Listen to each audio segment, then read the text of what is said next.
तो ये इनको अब खदेड़ा जाए, जैसे गाजा खाली करवाया गया था वैसे कश्मीर इन कठमुल्लों से खाली कराया जाए। बहुत हो गया, अब भयानक बदला लेने का समय है। अब समय आ गया है कि सीमा के दोनों ओर इन आतंकवादियों के हर सुरक्षित ठिकाने को मलबे में बदल दिया जाए। मगर इसने अपने इस ट्वीट के अंदर, अखिलेश यादव के ट्वीट के अंदर, ना तो पाकिस्तान का जिक्र है, ना उन हत्यारे मुसलमान आतंकियों का जिक्र है, ना मारे गए निर्दोष 28 हिंदुओं का जिक्र है। देखिए ये इसको ज्ञान सूझ रहा है। और देखिए कितनी धूर्तता से जो हर किसी से जाति पूछता है ना, तुम्हारी कौन जात है मिश्रा जी, अरे पांडे जी, आज इसको देखिए इसमें कुछ नहीं दिखा कि जहां कलमा पढ़ने वालों को पढ़ करके लोगों की हत्या की गई, उस पर आज अखिलेश यादव का ज्ञान देखिए। नहीं, इसके ऊपर उन्होंने कुछ लिखा था मनी जी, देखिए वो जी ये रहा। हाँ जरा,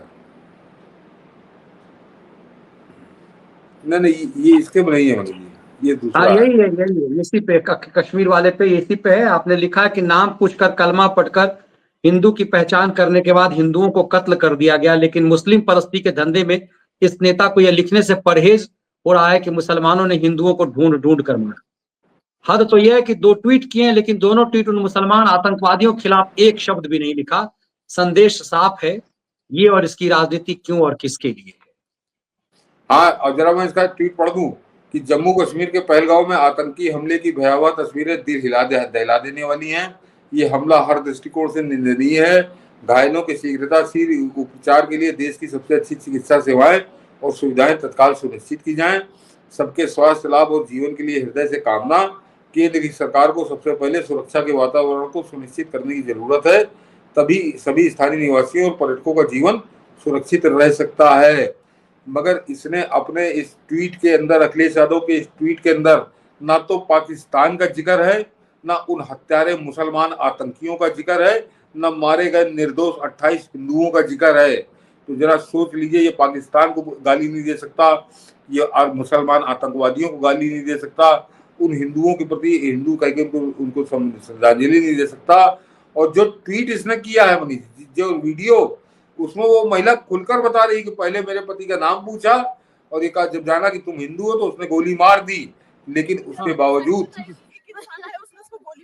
यहाँ पे ये आप बोले ना मुझे, क्या बोलते भेलपुरी खा रहे थे, मेरा पति साइड में था, एक इंसान है उसने उसको गोली मार दी। यहाँ पे उसने बोला कि अपने आप बोले ना मुझे, क्या बोलते भेलपुरी खा रहे थे, मेरा पति साइड में था, एक इंसान है उसने उसको गोली मार दी। यहाँ पे उसने बोला कि अपने आप बोले ना मुझे, उसने बोला हिंदू हो और गोली मार दी। और ये पीडीए कहता है कि जाति पूछ पूछ के एक एक की जाति बताता है कि फलाना थाली में फलाना जाति के लोग नहीं है, फलाना थाने में फलाना जाति के लोग नहीं है। मुझे लगता है कि आज इसके जुड़े हुए MY से जो Y वाले लोग हैं, उसको भी इसका काला चेहरा देखना चाहिए। वो तो मनीष जी, इस आदमी के झूठ को चिथड़ा कर दिया है उत्तर प्रदेश के डीजीपी ने, पूरी यूपी पुलिस से तो नंगा किया है। लेकिन आज हम लोग उस विषय पर बात नहीं करेंगे, वो मूड नहीं है, मगर वो हम लोग बात करेंगे इस पे। लेकिन इस आदमी का चेहरा जरा देखिए, और ये हिंदुओं को देखना चाहिए कि इसके बावजूद इस आदमी को हिंदुओं के वोट चाहिए, हिंदुओं का समर्थन चाहिए, और हिंदुओं के समर्थन से इसको सत्ता चाहिए। वहां पे जो आतंकवादी, वो महिला बता रही जिसका पति मर गया, वो महिला बता रही है कि उसने ये पूछा कि तुम हिंदू हो कि नहीं। उसने ये नहीं पूछा तुम पीडीए हो कि नहीं, तुम दलित हो कि नहीं, तुम आदिवासी हो कि नहीं, तुम पिछड़े हो कि नहीं, कि तुम यादव हो कि नहीं, तुम वर्मा हो कि नहीं, कि तुम वाल्मीकि हो कि नहीं, कि तुम बनौदा हो कि नहीं, कि तुम जाटो हो कि नहीं। ये नहीं पूछा जो बैठ के ये हमको आपको धूल झोंकते हैं ये लोग।